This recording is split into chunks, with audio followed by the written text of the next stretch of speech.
अब हम लोग बात करते हैं कि जो हमारा कृषि वानिकी है वो क्या है। तो कृषि वानिकी में किसानों को इस बात के लिए प्रोत्साहित किया जाता है कि वे अपने घरेलू ज़रूरतों की पूर्ति के लिए स्वयं अपनी भूमि पर पौधे लगाएं। और यह भूमि खेत भी हो सकता है, घर के चारों ओर का जो क्षेत्र है वो भी हो सकता है। इसके अलावा जो गौशाला होता है उसके आसपास की भूमि का भी उपयोग हो सकता है। इसका उद्देश्य वाणिज्यिक भी हो सकता है, यानी लोग सागौन या कॉमर्शियली रूप से वृक्षारोपण कर सकते हैं, या गैर वाणिज्यिक भी हो सकता है, जैसे फलदार वृक्ष हो गए या इस प्रकार से। तो वाणिज्यिक और गैर वाणिज्यिक दोनों हो सकता है। अब कृषि वानिकी के जो लाभ होते हैं उनसे कई प्रकार के लाभ जुड़े हुए हैं। पहला लाभ ये है कि जो मृदा अपरदन होता है, मिट्टी का जो कटाव है वो कम हो जाता है, और जो कृषि फसल होते हैं उनको आंशिक छाया भी मिल जाती है। तो इस प्रकार से ये कृषि वानिकी जो है सामाजिक वानिकी का एक भाग है, जिसको हम लोग अभी समझे। दूसरा होता है सामुदायिक वानिकी, जिसे हम लोग ये फार्म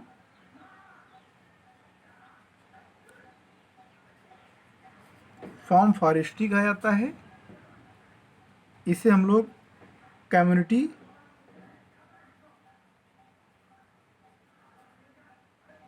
फॉरेस्ट्री कहते हैं।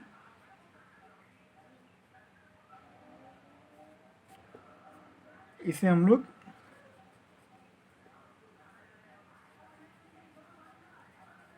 एक्सटेंशन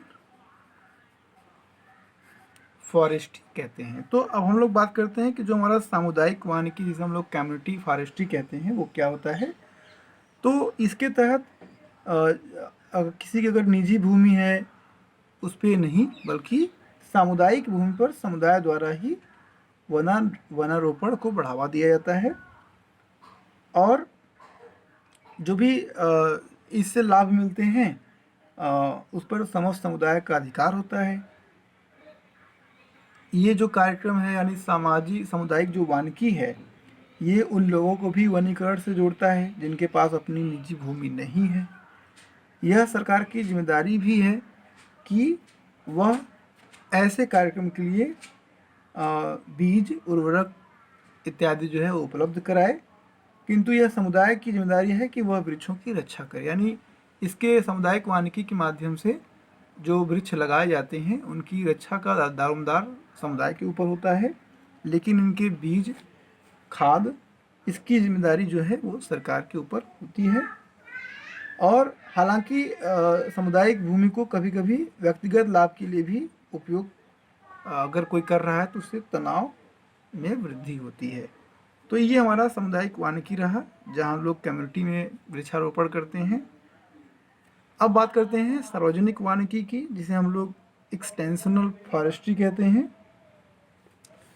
अब इसके अंदर अगर बात करें तो इसका जो काम है, वन लगाने का जो काम है, वो वन विभाग का काम है। वन विभाग करता है सड़कों पर, नहरों के किनारे, रेलवे ट्रैक के किनारे, और जो भी सरकारी भूमि होती है उनमें पौधारोपण करने का काम जो है वो वन विभाग करता है।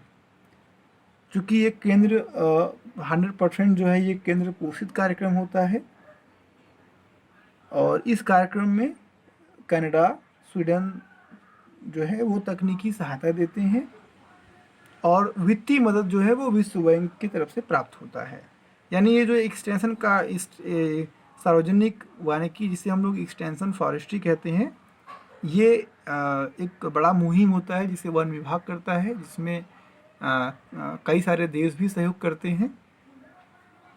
और इन तीनों कार्यक्रमों में सर्वाधिक जो सफलता है वो कृषि वानिकी को ही मिला है, क्योंकि यहाँ पे व्यक्तिगत आसपास लोग बाग बगीचे लगाते हैं, जिसमें फलदार वृक्ष भी हो सकते हैं, कमर्शियल वृक्ष भी हो सकते हैं, गैर वाणिज्यिक, और इसकी देखरेख व्यक्तिगत तौर पे किया जाता है, तो इसको ज़्यादा सफलता प्राप्त होती है। और अगर हम लोग सामाजिक वानिकी की बात करें तो सामाजिक वानिकी जो है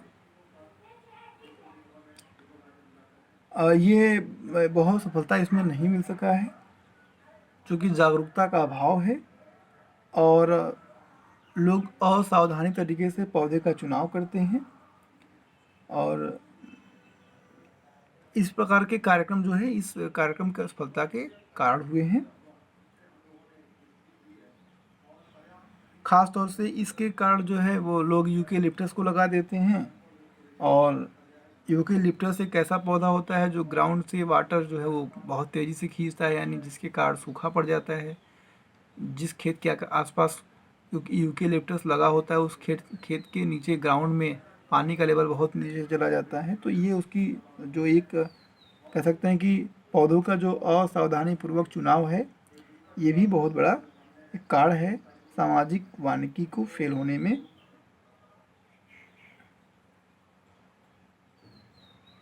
और इसका दूसरा एक दुष्प्रभाव ये भी है कि ये जो बाकी पौधे होते हैं चाहे यूकेलिप्टस के आसपास जो भी पौधे हैं उसके ऊपर ये दुष्प्रभाव उत्पन्न करता है।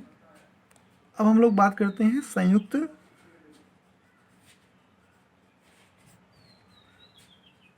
वन प्रबंधन की।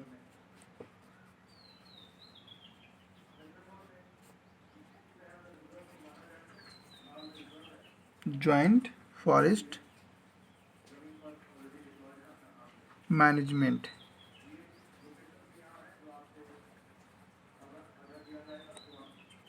JFM।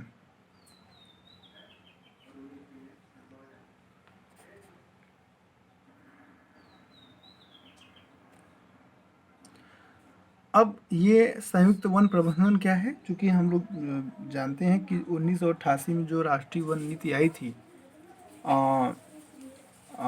उसमें वनों के बेहतर और प्रभावी संरक्षण के लिए जो है स्थानीय समुदाय और सरकारों के बीच जो है सहयोग की आवश्यकता पर विशेष बल दिया गया था।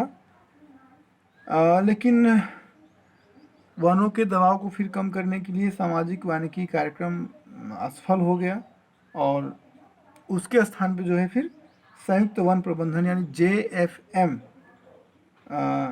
नीति को अपरिहार्य बना दिया गया। वैसे 1 जून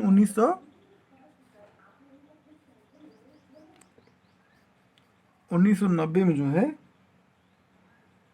पहला संयुक्त वन प्रबंधन यानी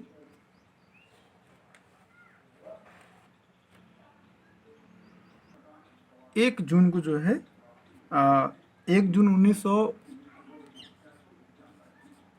1990 को जो है सरकार ने पहला संयुक्त वन प्रबंधन फर्स्ट अप्लाई किया, इसने लागू किया। यानी इसका जो गाइडलाइन है वो जारी किया गया।